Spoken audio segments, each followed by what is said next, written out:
영장 기각 이후 또 두 번째 중요한 게 이재명 대표가 영장 그 발부가 기각되자마자 바로 SNS에 대통령한테 영수회담 제안을 했습니다. 영수회담. 근데 대통령실이 계속 엉성하게 입장이 나오다가 오늘 입장이 나왔어요. 정확하게 입장이. 그래요? 드릴 말씀이 없다. 오늘 입장 기자들이 물어보니까 오늘 정확하게 입장을 밝혔어. 그 입장은 드릴 말씀이 없다. 그러니까 또 야당은 뭐라고 하냐면 이렇게 얘기합니다.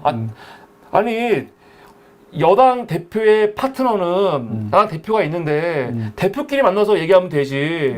무슨 대통령이냐. 지금 김기현이 만나자고 말하고 있거든요. 그러면 이재명 대표가 대통령한테 이렇게 영수회담 제안하기 전에 야당 대표를 먼저 만나야 된다. 이거에 대해서 어떻게 생각하십니까? 저는요 이게 그 영수회담을 이재명 대표께서 이제 이렇게 제안을 했던 것은 이제 지금까지 지금 정치가 실종이 됐잖아요.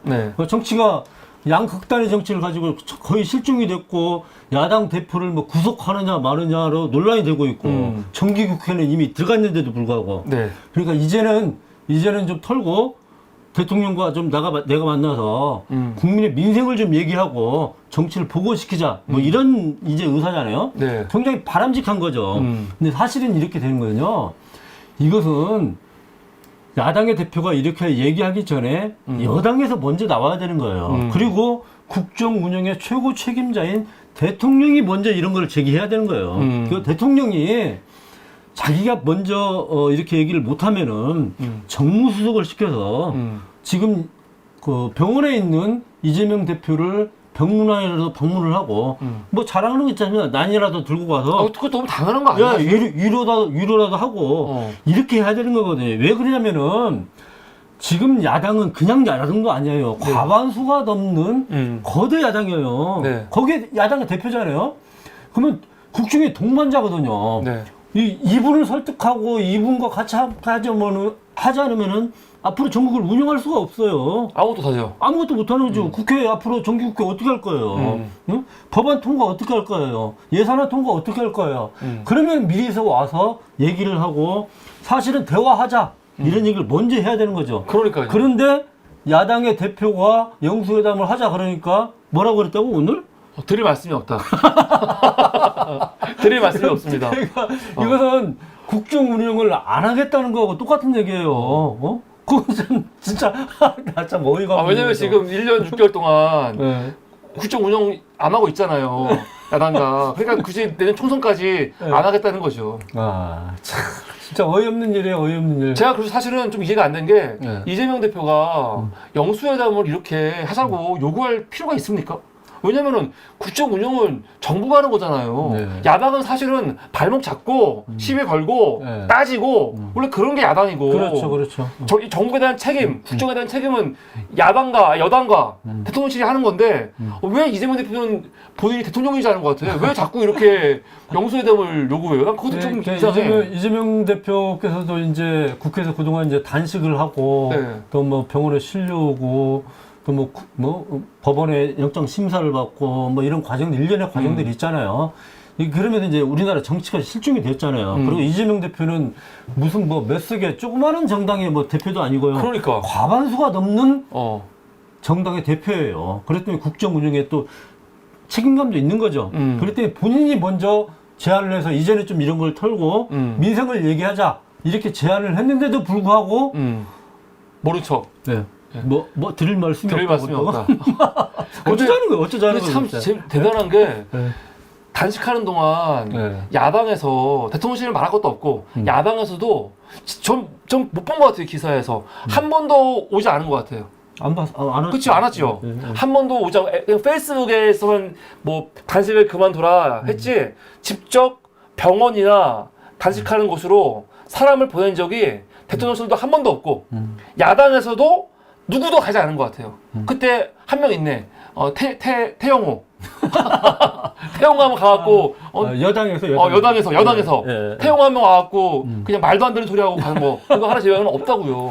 이게 진짜 국정을 운영할 마음이 있는 건지 정말 어이가 없습니다. 역대 대통령들이 저는 이제 뭐 김대중 대통령 대통령 할 때 이제 청와대에서 근무도 하고 이랬었는데 네. 아무리 미운 사람도 네. 그렇게 대하지 않았어요. 김대중 대통령은 자기를 사형 선고를 했던 전두환도 청와대로 초청을 했어요. 그래서 대화하고 역대 대통령으로서 예우를 해줬고요. 그게 아무리 미운 사람도 대통령은 전 국민의 대표잖아요. 네. 전 국민의 뽑아준 대통령이란 말이죠. 아무리 싫은 사람도 특히 야당의 대표인데도 불구하고 이런 식의 대한다는 것은 이건 진짜 나라를 어떻게 이끌어가려고 하는지 정말 한심한 존재들이에요, 사람들이 진짜. 근데 이 정도 쇼는 할 수 있는 거 아니에요? 예를 들어서 내가 만나는 건 못하겠다. 아 좋다 이거야. 만나는 거는 너무 상대를 너무 또 스포트라이트 받게 해주니까. 그런데 최소한 병원에 사람 하나 보내는 거는 사실은 이재명보다 대통령실이 그래도 이렇게 사람도 보내고 나름대로 행동을 하는구나. 국민들에게 보일 수 있는 면이 있잖아요. 근데 이거 이렇게 쇼로라도 할 것 같은데 이 정부는 그런 쇼도 안 해요. 맞아요. 이거 이상해요. 이게 도움이 안 될 텐데. 대통령한테 누가 이렇게 조언을 안 하나? 이게 제가 볼 때는 윤석열 대통령의 스타일인 것 같아요. 윤석열 대통령은 검사할 때 네. 그 지금 스타일이에요. 네. 자기가 딱 밑에 그 부하들 이제 거느리고 네. 그냥 지시하면 딱딱딱 움직이고 야 인마 뭐 이렇게 하면 이렇게 움직이고 이런 스타일로 지금 국정 운영을 하고 있는 거예요. 그러니까 예전에 관례적으로 네. 대통령이 이렇게 움직이고 이랬던 이런 관례들을 다 깨버리는 거예요. 그렇게 하지 않는 거죠. 예전에 문재인 대통령도 한교안 그 당대표 단식할 때 정무수석이 거의 매일 갔어요. 매일 갔어요, 매일. 네, 매일 가서 안부 전하고 그랬잖아요. 그리고 총리도 가지 않았나? 그래, 총리도 갔죠. 총리도 갔고. 아무리 보기 싫고 그러더라도요. 네. 그렇게 대하면 안 되는 거죠. 이거 진짜. 국정 운영의 동반자로 인식을 해야 되는데, 이건 뭐 범죄 집단으로 생각하는 거예요. 그러니까 민주당 그러면은 뭐 상대를 하지 않는, 참, 진짜 한심해요, 진짜. 대통령한테 근데 그런 조언을 할 수 있는 사람이 누가 있어요? 우선 비서실장이 있을 것 같고. 네. 그렇죠? 물론 비서실장이 못하고 있는 거죠. 그래, 물론 이제 대통령 비서실에서는 비서실장이 최고 책임자고, 네. 그다음에 이런 일들을 하는 게 정무수석이고 그렇죠. 정무수석. 네. 그런데 제가 볼 때는 뭐 건의를 할 엄두도 못 내고 있고 건의를 한다고 해도 뭐 말 들어주지도 않고 그런 것 같아요. 그럼 참모진이 완전히 부재한 거네 지금. 그렇죠. 눈치만 보고 있고. 네, 그런 것 같아요. 그럼 진짜 맞아요. 문제가 많네요. 그러면 이재명 대표가 어차피 지금 김기현이 여당 대표가 만나자고 했잖아요. 그럼 여당 대표를 먼저 만나면 안 돼요? 대통령 만나기 전에 여당 대표 먼저 만나면 안 돼요? 그건 말이 안 되죠. 말이 안 돼요? 이재명 대표 왜 그러냐면요. 이거 국정 운영을 논하자고 그랬잖아요. 네. 이 국정 운영을 앞으로 국정 운영의 최고 책임자는 대통령이잖아요. 지금 그렇죠. 네, 대통령이죠. 그러니까 대통령과 야당의 대표가 만나가지고 이후에 정기국회에서 논의해야 될, 처리해야 될 주요 것들을 합의를 하고 서로가 이런 것들 이렇게 서로 대통령이 요청도 하고 야당의 대표가 이렇게 협조해주겠다는 얘기도 하고 이게 맞는 거죠. 여당의 대표, 야당의 대표는 그 대표실이 한 20m밖에 안 돼요. 차이가. 언제든지 만날 수 있어요. 그냥 옆방에 와가지고, 대표님하고 그냥 서로 만나면 되는 거예요. 뭐 특별히 약속을 잡고 이러지 않아도 만나려면 언제든지 만날 수 있는 거예요.